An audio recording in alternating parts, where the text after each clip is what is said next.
En el Museo de Tintín se conserva un pequeño cuaderno de dibujos de la etapa militar de Georges Remy. Lo llevó consigo durante su servicio, entre 1925 y 1927. En sus páginas hay dibujos a lápiz, algunos terminados, otros apenas esbozados.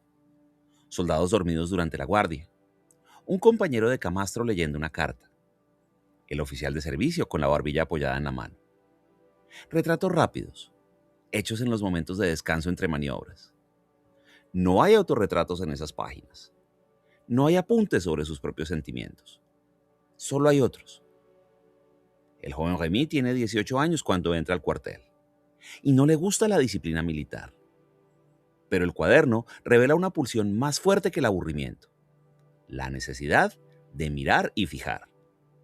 La mirada se proyecta hacia afuera, nunca hacia adentro. Dibujar a otros es una forma de no dibujarse a uno mismo.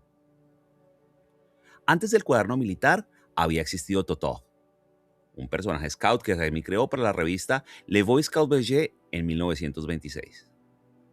Totó ya tenía el mechón hacia arriba, el pantalón corto de explorador, la energía inquieta. Acompañaba a los lectores en aventuras didácticas y era el germen de algo más grande, pero todavía no era más que un pasatiempo.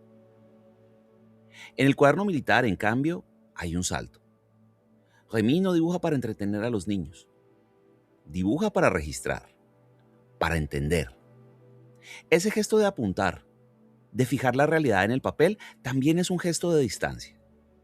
El joven Remy se coloca detrás del lápiz, no delante. Y ya entonces, antes de inventar a su criatura más famosa, estaba aprendiendo a desaparecer tras la línea. Cuando termina el servicio militar, el cuaderno se queda en un cajón. Años después, Hergé lo menciona en una entrevista como una curiosidad de juventud. Pero quienes lo han visto señalan algo. Los dibujos tienen una precisión que no encaja con la torpeza de un aficionado. Hay en ellos un oficio que busca su forma y una mirada que ya sabe que el mundo se entiende mejor cuando se fija en papel. Georges Remy firma sus primeros dibujos escolares con la letra de un niño. Cuando comienza a publicar en Le Boy Scout Belge, necesita un seudónimo. Él no quiere que sus compañeros de clase sepan que es él. Invierte sus iniciales, RG, pronunciadas en francés, se vuelven Hergé.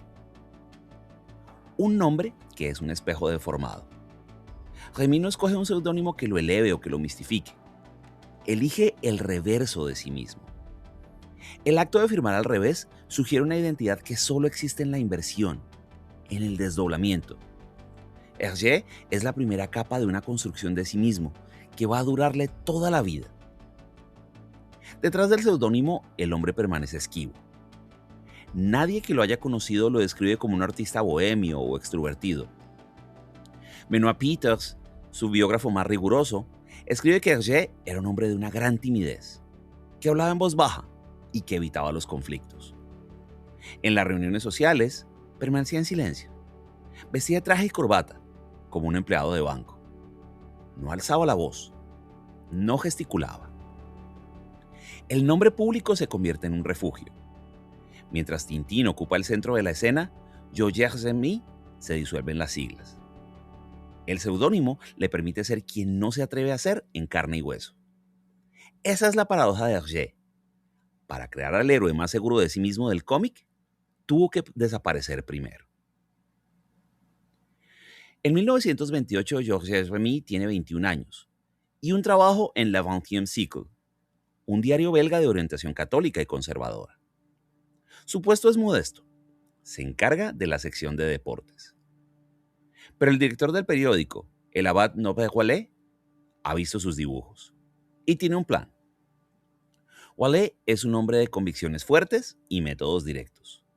Él quiere un personaje para un suplemento infantil, algo que eduque a los jóvenes lectores en los valores de la iglesia y del orden establecido. No se lo pide a Hergé como una sugerencia, se lo encarga como una instrucción. Por supuesto, Hergé obedece. La primera aventura de Tintín, Tintín en el país de los soviets, se publica en 1929. Es un panfleto anticomunista dibujado con urgencia. Hergé no ha viajado a la Unión Soviética. No ha consultado fuentes diversas. Se basa en lo que lee en el periódico y en lo que le cuenta Wallet. Los bolcheviques aparecen como caricaturas siniestras y risibles. Los paisajes son imaginarios. La trama, una sucesión de episodios que denuncian supuestas atrocidades. Años después admitiría que había trabajado desde los prejuicios de su entorno y desde lo que le llegaba por la línea editorial. No hay en sus palabras una autocrítica profunda, pero sí un atisbo de incomodidad. El creador no era dueño de su creación desde el principio. La obra nacía bajo tutela y Tintín, antes de ser un ícono, era un instrumento. Esa dependencia inicial marca una relación que Hergé pasará el resto de su vida tratando de revertir. Quiere que Tintín sea suyo, no de Wallet. Quiere que las aventuras sean investigadas, no dictadas. Quiere que su creación respire más allá de las consignas. Pero el primer paso hacia esa reversión llegaría desde fuera, no desde dentro. Y llegaría en la forma de un estudiante chino, en un café de Bruselas, en una tarde de 1934. Chang Chong-yen tenía 26 años cuando entró en la redacción de la 21 Cycle. Era un estudiante de Bellas Artes, llegado de Shanghái para formarse en Bruselas. La Asociación de Estudiantes Chinos lo había enviado a hablar de su país, para corregir los estereotipos que circulaban en la prensa europea. Hergé estaba en la sala, y algo en ese encuentro lo descolocó. Chang no era un informante pasivo. Hablaba con precisión. Él describía Shanghái, las calles, los olores y los gestos. Le contó a Hergé de cómo era realmente la vida en China y cómo los europeos la malinterpretaban. Le habló de la ocupación japonesa, de la resistencia, de los rostros que no aparecían en las postales. Hergé escuchó, preguntó y tomó notas. El resultado fue El Loto Azul, la quinta aventura de Tintín, publicada entre 1934 y 1935. Por primera vez, Hergé documenta, investiga, consulta fotografías, libros y mapas. Chang revisa los bocetos, corrige las inscripciones en chino, señala los errores. La obra abandona los clichés y se acerca con respeto a una cultura desconocida para su autor. Es el momento en que Hergé empieza a sospechar de su propio método anterior. El éxito es inmediato. La crítica elogia la precisión. El gobierno chino, a través de su embajada, felicita al dibujante. Incluso llega una invitación formal desde el entorno de Chiang Kai-shek para viajar a China.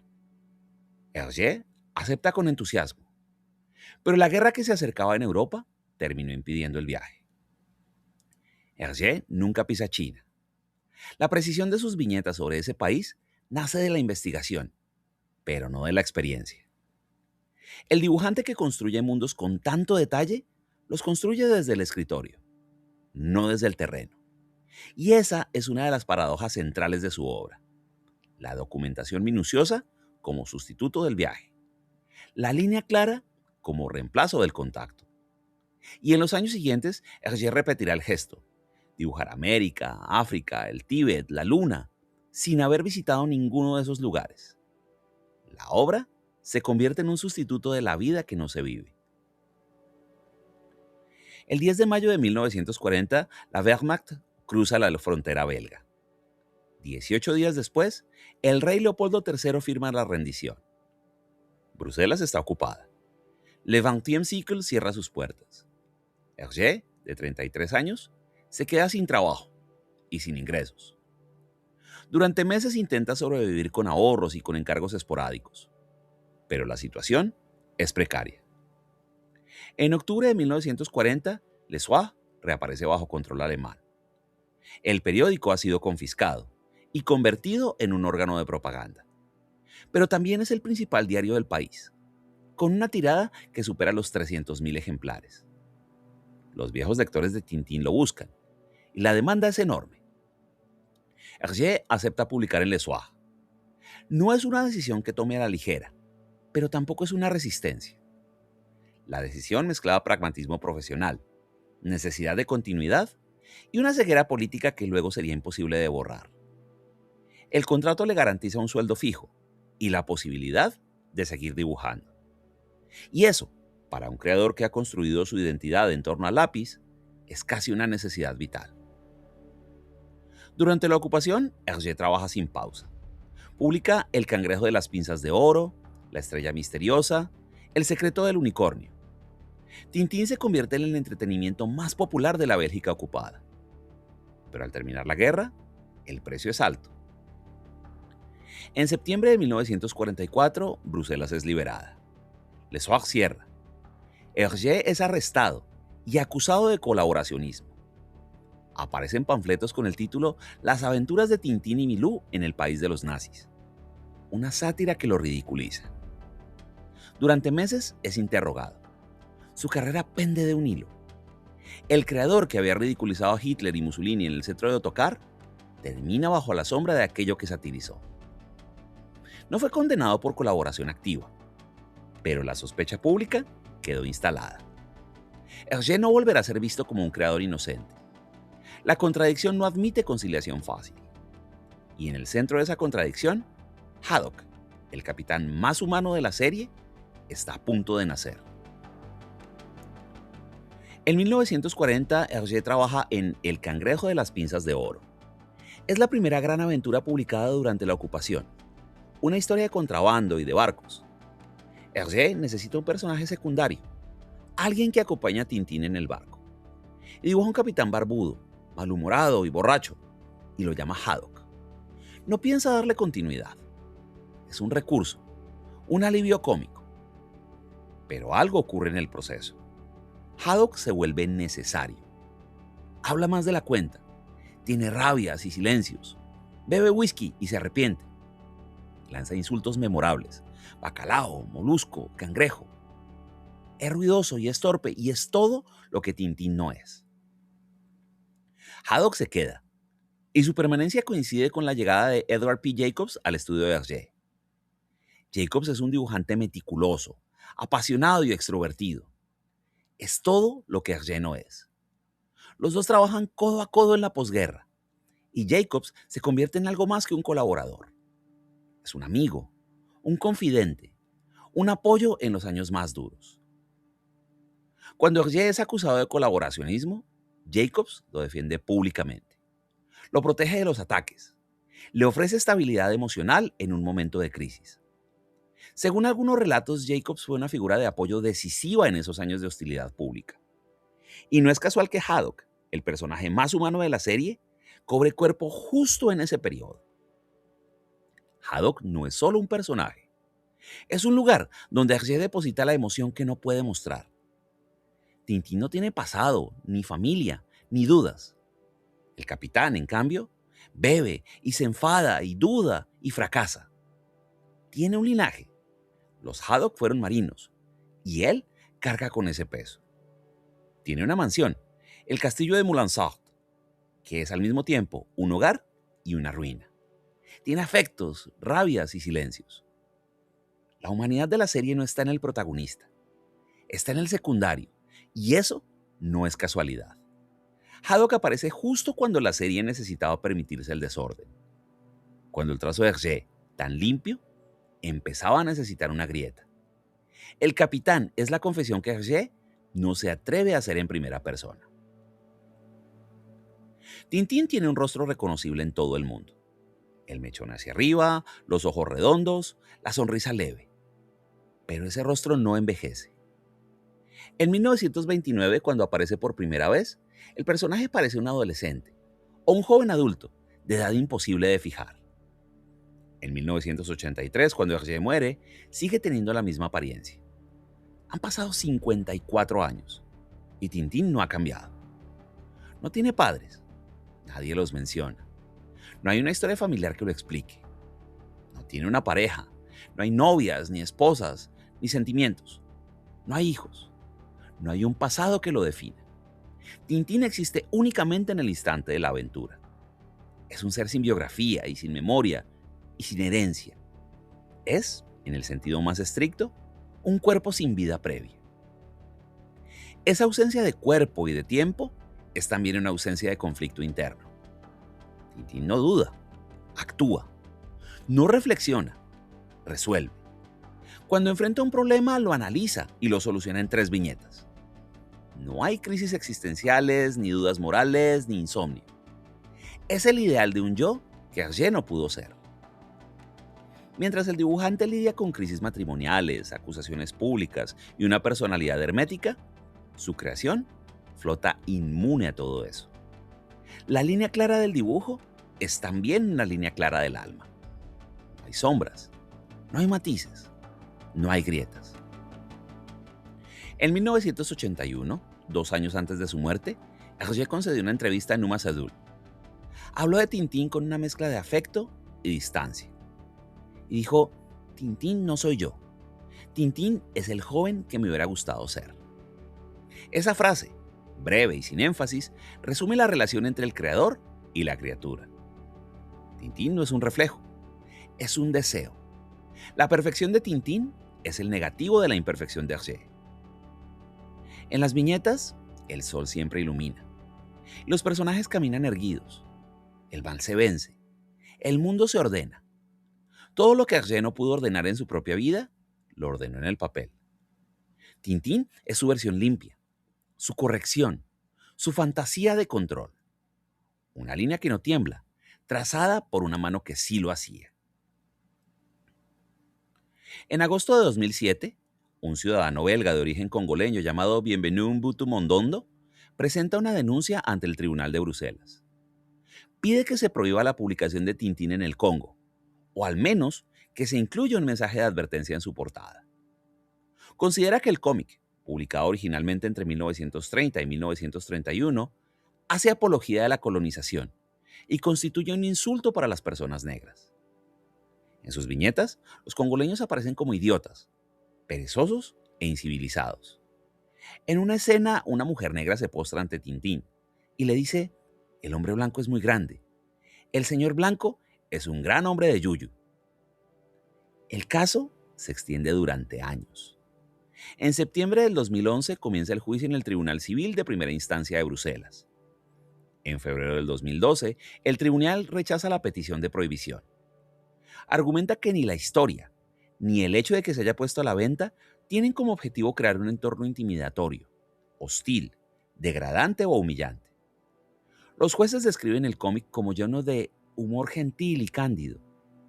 En diciembre de 2012, el Tribunal de Apelación de Bruselas confirma el fallo anterior. Hergé ya no está para defenderse. Murió en 1983, casi 3 décadas antes de que comenzara el proceso. Pero en vida había hecho algunos gestos. Cuando se publicó la versión en color de Tintín en el Congo, modificó varias viñetas y textos. Suavizó los estereotipos. Eliminó referencias explícitas al Congo como una colonia belga. En una entrevista de 1973, calificó la obra como un pecado de juventud, que reflejaba los prejuicios de su época. La explicación es insuficiente, pero también es un síntoma. El creador que documentaba con tanto rigor el mundo exterior no supo ver los prejuicios que llevaba adentro. La obra queda atrapada entre su valor histórico y su carga ofensiva. No hay manera de resolverlo limpiamente, y esa tensión es quizá la única forma honesta de sostenerla. El 3 de marzo de 1983, Georges Remy muere en la Clínica Universitaria Saint-Luc de Bruselas. Tiene 75 años. La causa son complicaciones de una anemia que padecía desde hacía tiempo. Deja inconclusa la que habría sido su 24ª aventura, Tintín y el arte alfa. No queda una aventura cerrada, sino un conjunto de notas, páginas a lápiz, fragmentos, direcciones imposibles. Tintín queda suspendido dentro del mundo del arte moderno, atrapado en una historia que no alcanza a resolverse. No hay un último trazo claro, hay un borrador. La muerte de Hergé no es el final de Tintín. El personaje sigue existiendo en reimpresiones, exposiciones y museos. Su rostro aparece en aviones de Brussels Airlines, en camisetas, en tazas, en sellos. La imagen de Tintín se ha vuelto independiente de su creador. Es un icono que ya no necesita a quien lo dibujó. Esa es la paradoja final. El hombre que construyó un universo para escapar de sí mismo termina siendo devorado por su propia construcción. Hergé es para la mayoría el padre de Tintín. Y nada más. El hombre queda reducido a su función generadora. La obra lo absorbe. Pero la obra no sale intacta. Sobrevive precisamente porque sigue siendo discutida. Porque hay quienes la defienden y quienes la condenan. Porque sus viñetas siguen provocando incomodidad, admiración y preguntas. Tintín no es un monumento. Es un campo de batalla. Y quizá esa sea la única forma de legado que no traiciona. La que no se resigna al silencio. ¿Qué queda de Hergé cuando se aparta Tintín? Queda un artista que aprendió a dibujar sin formación académica, que convirtió el cómic en un medio respetable en Europa, que entendió la documentación como herramienta narrativa antes que nadie, que supo rodearse de colaboradores que le exigían más de lo que él se exigía a sí mismo. Pero también queda un hombre que no supo o no quiso resolver sus propias contradicciones. Un hombre que trabajó para un periódico colaboracionista durante la ocupación nazi y pasó el resto de su vida tratando de explicarlo. Un hombre que dibujó un héroe sin sombras, mientras él mismo vivía en la penumbra. Un hombre que corrigió sus errores, pero nunca lo reconoció del todo. La pregunta que deja no es sobre su genio, sino sobre la relación entre el arte y la biografía. ¿Puede una obra ser luminosa cuando su autor vive en la penumbra? ¿Puede un personaje ser libre cuando su creador no lo fue? ¿Puede un dibujante trazar líneas nítidas mientras su propia vida es un borrador sin terminar? Hergé no responde. Solo deja las viñetas. El lector decide. Y quizá esa sea la única forma de legado que no traiciona. La que no cierra. La que sigue preguntando. La que recuerda que detrás de cada imagen nítida hay una mano que tembló al trazarla. En Louvain-la-Neuve, al sur de Bruselas, se levanta el Museo Hergé. Fue inaugurado en 2009, 26 años después de la muerte del dibujante. El edificio fue diseñado por el arquitecto francés Christian de Portzamparc. No es un templo, ni un mausoleo. Es un espacio blanco, de líneas curvas, que parece flotar sobre un estanque. Dentro hay más de 80 planchas originales, 800 fotografías, documentos y objetos diversos. Entre ellos, objetos que reconstruyen, o al menos evocan, su espacio de trabajo.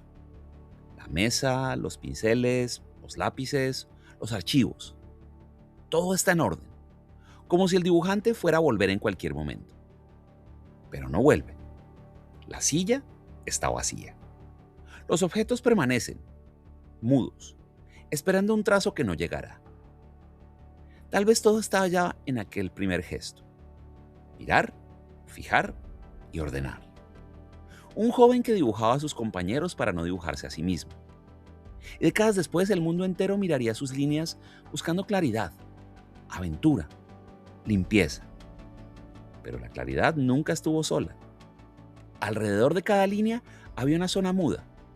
Decisiones, silencios, concesiones, miedo, disciplina. La obra de Hergé es ese gesto suspendido, la promesa de un orden que el mundo real nunca le concedió. Tintín sigue viajando, sin edad, sin peso, sin preguntas. Atraviesa fronteras, resuelve misterios y vence al mal. Es inmune al tiempo y a la duda. Pero en el museo, entre las vitrinas y las paredes blancas, hay algo más. Está la sombra de quien lo dibujó. No para reclamar nada, solo para recordar que la línea más clara también puede temblar y que la precisión, a veces, puede ser también una forma del miedo. Gracias.